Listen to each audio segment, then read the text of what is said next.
G'day, folks. Today I thought I'd do a final reveal for my Supercoach AFL Fantasy and Real Dream Team sides, because with a few unexpected selections and non-selections in some case, there has had to have been some rookie structuring changes for a lot of sides. So today I'll just go through my rookie structure, but you can also see my complete team. What you'll find is that I'm fairly mid-priced happy this year, just because I do see a lot of value amongst the mid prices, but nonetheless, I do build my team through my rookies first. So you'll see what at least I believe to be the right rookie selections in my teams. So my strong suggestion for you at home would be to take my rookies and then make your own team around, I guess, that core structure of rookies. So do be mindful of that. So to go through my defense firstly, out of the rookies. So they're the only ones I'll be bothered really going through today, because ultimately the rest of the players, most of you at home, I'll make the assumption know enough about. So with Reed and Caulfield, they're the two I've decided to start on the field. Caulfield, I sort of decided last minute. Look, given it sounds like he'll not only get games, but get games for a number of rounds, I have made the decision to include him in my team, which originally I wasn't going to do. And then I've gone Gibcus and Howes on the bench. I felt like coming into the season they would be the two lesser performing out of, I guess, this group of four. So the decision I'll now need to make will be around Gibcus. For those of you who, I guess, are fortunate enough not to have started Gibcus, and I'm working under the assumption that he's got a season-ending injury, but working under that assumption, well, for me, Gibcus will turn into Marty Hoare, assuming that he is named again next week and takes on the role of Jake Bowes. So that's currently my thinking here with the defense. So up to you. If again you don't have Gibcus, you could very comfortably have Reed, Caulfield, and Howes and be completely good. And then I'd probably be starting Reed on my field as that option there. So they're my current thoughts with the defense. But for me, they're all money makers that you definitely want. But yeah, for me, certainly Marty Hoare is the one leading the way. What I also did consider is, say, for this round, not having Howes and then bringing him in for the next round. So that could be a possible way to work it as well. If you don't sort of have in mind, say, someone else you could move a Gibcus to. But for me, I'm comfortable enough going with the four rookie defenders, because there is quite a bit of depth amongst those numbers this year. So given that, look, that's fine. And plus as well, I don't really love the more expensive premiums and even the mid prices amongst the defenders. So that was the other component that I did give consideration to. Onto the midfield, so you'll see incredibly mid-price heavy. I do really like a number of the rookies, but the non-selection of Hustwaite did have an impact here ultimately. And look, it did allow me to include other players that I was really keen to include.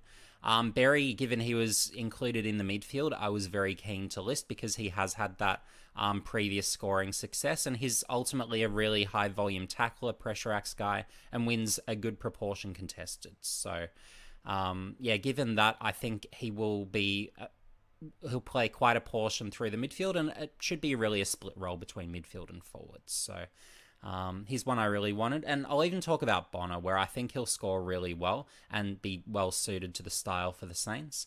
And Fife I put in last minute as well, just given the price point is hard not to include, specifically for Supercoach. Given how contested his game is, he's just a great option for Supercoach. And with all the handballs, perfect. Works really well, and he should get some big scores. I'm not going to say he's going to score well every week, but if he's playing mostly in the midfield, he's going to make a good amount of money, assuming he stays healthy, which is always the key. If I was to field someone else that I don't have here, and look, for a lot of people, it would actually be, if you don't want to go as mid-price heavy as I have, it would be very reasonable to have, say, a forward DPP on your bench and then just put, say, a Roberts on the field. I think that would be very sensible. And if you really needed another on the field, you could go McKercher, and maybe then you'd be looking at someone like perhaps a Jeremy Sharp, though.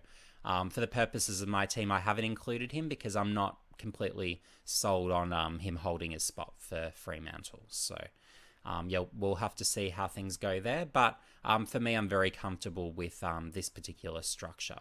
But yeah, look, I will be missing out on good points from Roberts, McKercher, and Clark all sitting on my bench. I think they're all going to have good years, but yeah, look, it is what it is, and I really want to make sure all my bench spots are making me good money and have that job security, particularly with the buys, because you'll see with how I've structured up my team, I do have a lot of players with early buys. I don't mind that because ultimately I'm looking for that early cash generation, so that's why I've gone about things the way I have. With the ruck bench, I've gone with Sweet in the end. So Naismith was one I had initially, but I was working under the assumption then that Nankervis wouldn't be ready as early as he is. So without that scope for a price rise and with no real possibility, unless, say, there's a Nankervis injury, I don't see Naismith getting the games. So at this stage, I've gone with Sweet under the assumption that, look, if there's a number one ruck that does get hurt during the year, probably Soldo is the more likely of those. And look, you could consider a Liam Reedy. He's one where, look, maybe if he's named, you could consider him. That might be an option, but I do think in Fremantle's situation, they'll go with Jackson as the number one ruckman, given really it's his better position, ultimately, even more so than up forward. So rolling the dice with Sweet, but you can equally just go like a minimum priced DPP with that forward link. And if you've got Jackson here, well then that's a good strategy. And during the buy rounds, that could be a good way to go. So that's certainly something worth considering. And if I was to make a change between now and the Collingwood Sydney game starting, that would be one that I would be considering, just so then I do make sure I get all those points. And then I can easily put a read on the field and I'm fine. So it gives me lots of options. But yeah, I guess it depends then on your confidence around will Soldo hold up for the season. At the moment, I'm betting not. But we'll have to see. If you do have confidence that he will play all the games and hold up, then yeah, there's no reason having Sweet. So that's my logic there. Jackson, Heaney, there are a few new ones to my team. Sanders I've had in and out. But with his, I guess, opening round game, yeah, I had to really include Flanders. With a Jackson, if he's playing, say, the first month or at least 4 weeks as a ruckman, well, I don't want to be missing out on those points. He's going to be putting up far too much for me there. And yeah, look, once Darcy comes back, I'm completely happy to trade Jackson out and move him to perhaps even, say, a good midfielder or who knows what. So, but yeah, there'll be players I'll eventually have to move. So other than injury, look, I am open to having someone that after, say, a month, I'm open to flipping. So that's fine. Heaney playing through the midfield. Assuming that continues, well, yeah, it's hard not to include him as well. So I have had to go a bit heavier. And someone like a Reed I'd love to have on the field. Again, Roberts, McKercher, all those guys I'd love to have on my field. And look, for those of you that do want to, I guess, get their points, well, then you could very easily have, say, a Lazaro on your bench. You could have a Dempsey on your bench. So that'd be a couple there to certainly consider, and probably would be my preferred options at this stage based on, I guess, who I'm projecting to play and then really hold their spot and not necessarily have that sub risk associated with them. As I'd say of Sean Manor, who, if he was to be part of, I guess, the 22 every week and not be that sub risk, he'd be certainly in my team. But yeah, with a Manor, I'm actually expecting probably in this round 1 for him to be sub. So we'll see how that goes. If he's not a sub, well then he'd be one where I'd say, look, he'd be probably a good one to include in your team. But given that, I have gone, say, a Wilson here. So do be mindful of that. But yeah, very easily, again, if you want to include more rookies, be it less mid-price heavy, I would be going probably with Lazaro first as another forward rookie. That would probably, for me, then bring a Roberts on the field, and then I could easily just say switch a Reed into the midfield as the emergency here. And then if I wanted another one, then I would probably go with a Dempsey down here, and then that would swing a Wilson into the midfield, and then it would put, say, a Harley Reed on the field. So that's how I'd be looking at it. You could go with those 2 additional forward rookies, but if you did go with the 2 forward rookies, then you'd probably only want the 3 options in defence, which then would mean it would be basically minus Gibcus, who, looks to be out for the year. So, yeah, hopefully that gives you a bit of structuring advice for Supercoach. But do be mindful as well that I'm very deliberately different with my structuring for AFL Fantasy and Real Dream Team. So If you do play those formats, watch on because, ultimately there's a few that will score well in Supercoach that won't in AFL Fantasy. So that does impact some of those selection choices. So for AFL Fantasy, so what you can see immediately is I don't have Gibcus, so I guess yay for me from an AFL Fantasy perspective. And of course, I've got that slightly better score from Williams, which is nice too. For me, he's a must-have at his price point across all formats this year. But yeah, having Reed and Howes, I think they're ultimately probably the two to have, where in fantasy, Caulfield's a bit expensive. Unfortunately, I just don't love the price point. And then Reed, I think, will probably, again, score pretty similar. And then with a Howes, I don't rate his scoring output or scope to nearly the same degree. But given he did play that opening round, I do already have that, I guess, price rise sort of baked in, I guess, into his price. So he should make quite a bit of money early on, so you can't really leave him out. And then even with guys like, say, a Marty Hoare, slightly too expensive, a bit like, say, with a Caulfield, where if I was completely confident he'd play every week and have a prominent role, then absolutely you could include him. But, very deliberately, I really want to maximize my on-field scoring in defense and then go, cheaper on the bench so that I can maximize, I guess, the scoring power and really bring onto the field those good options that I like in those other positions. So we'll see how that goes. This is looking a lot more juicy in terms of the rookies on the field. So I'm really maximizing that in AFL Fantasy this year. So we'll see. I guess there's a bit of contrasting strategies, I suppose, across the different formats, just purely because in Supercoach, I believe a lot more in those defense rookies, but with key positioners in AFL Fantasy, it just doesn't work. So they just don't have that same scoring capability, unfortunately, to that same degree. So I do have to be a lot leaner there. But the opportunity that presents is it gives me greater opportunity to include a lot of these good options on the field in fantasy. And additionally as well, I'm finding that a lot of the mid prices are well priced in Supercoach, but not fantasy. So that also comes into my decision around why in, say, Supercoach, I've got so many of these really good options on the bench, but whereas it's very much contrasting in fantasy. So McKercher, Sanders, Roberts on the field, it's really hard not to have them starting, ultimately. They've got such good scoring capabilities. Clark, if I was to consider another one, I would consider on the field. If I was to say consider him to an alternative, maybe McKercher. But I slightly prefer McKercher currently.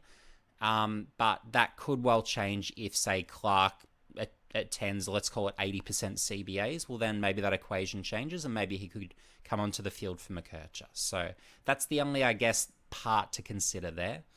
Lazaro, like him on the bench here, represents good value. You could get him in Supercoach too, that's fine.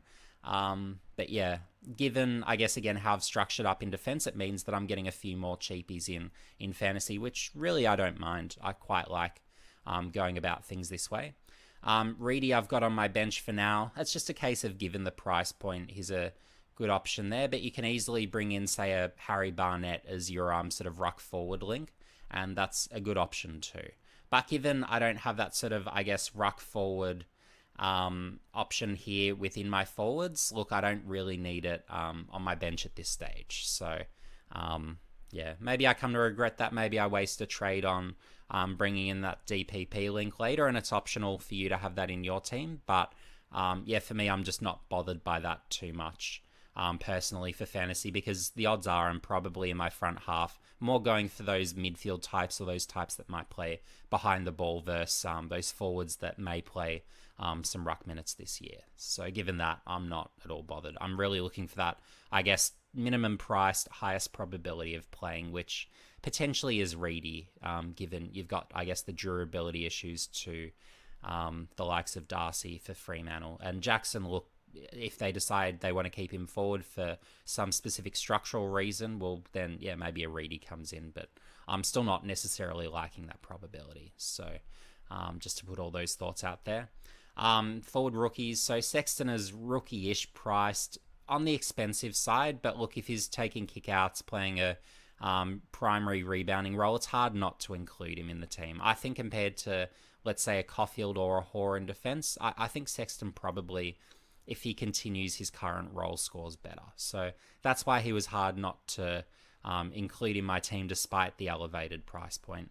Reed, a good one to start on the field. I think he scores better in Supercoach, but if it's out of, say, he and Wilson, I'd prefer Reed scoring given he's actually going to attend CBAs and be behind the ball versus Wilson, who's purely outside.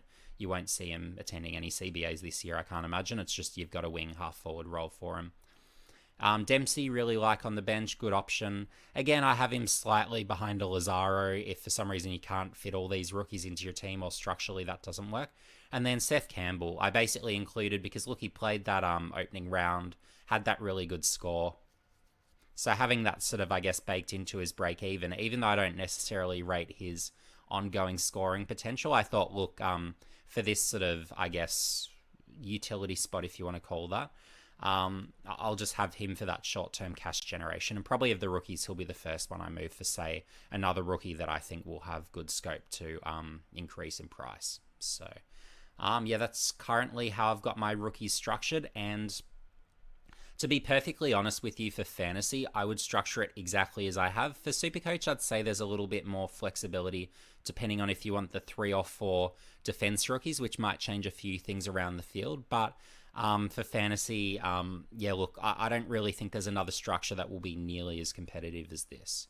So, yeah, I think really most fantasy teams should look a lot more like mine versus in Supercoach. I feel like there's probably a few more different ways you could go depending on the specific talents you like. So, yeah, that's roughly how I view things. Just thinking, are there any new ones I bought in? Not really, so that's all right. Real Dream Team is next. So here I've gone with the extra rookie compared to fantasy, which is Caulfield. And look, this is I guess a way you could structure up in Supercoach too.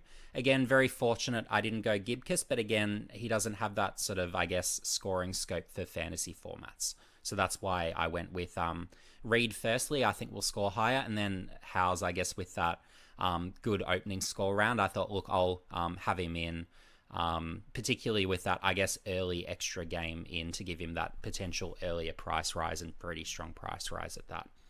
So, yeah, that's sort of how I've seen that equation. In the midfield, look, you do have the scope to maybe have, let's say, a Reed or someone else on the field. Potentially, like, let's say you want to go less mid-price heavy.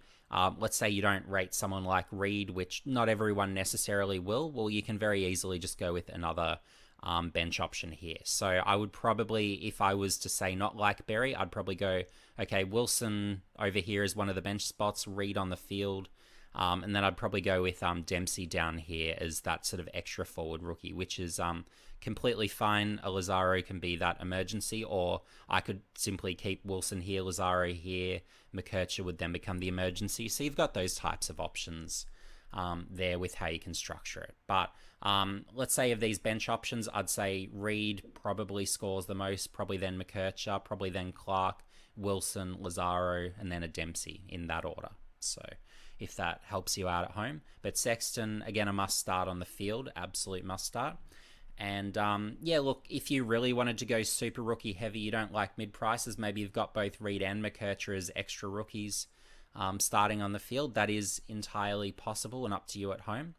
But then, yeah, it would be Dempsey. And then, yeah, look, I don't really love the options after that. Maybe some of you had a Seth Campbell. If he's in there, okay, I could understand how you've formatted it that way. But yeah, there's not too many other ways about it that really particularly interest me. So potentially you could go a Sean Manor. If I was to really feel like I had to go that way, you could have Manor with one of these bench spots, but just the sub risk at the moment feels a bit great. So until it looks like he'll be part of the actual 22, not 23 as that sub, or a likely sub-out candidate, well, until we get to that stage with a Sean Manor, it's just hard to include him over players that are actually part of the 22 and actually playing out full games. That's the thing. Where if a Manor's playing whole games, well, you could easily have him ahead of a Lazaro. I'd have him ahead of a Wilson, personally. I'd possibly have him ahead of Clark, depending on the role. If he does become part of that midfield rotation, I'd say he could probably even outscore a Clark. So, That's to give you a little bit more there. But yeah, just wanted to get this one out quickly. I'll upload as soon as I can so that yeah, hopefully you get access to this before the Collingwood Sydney game. Or at least then you've got time after that game, if you see it after that, to make changes to your team before all the games happen on Saturday. But yeah, hope you all have a good season. Best of luck to your teams. And yeah, hope you have a good year. All the best.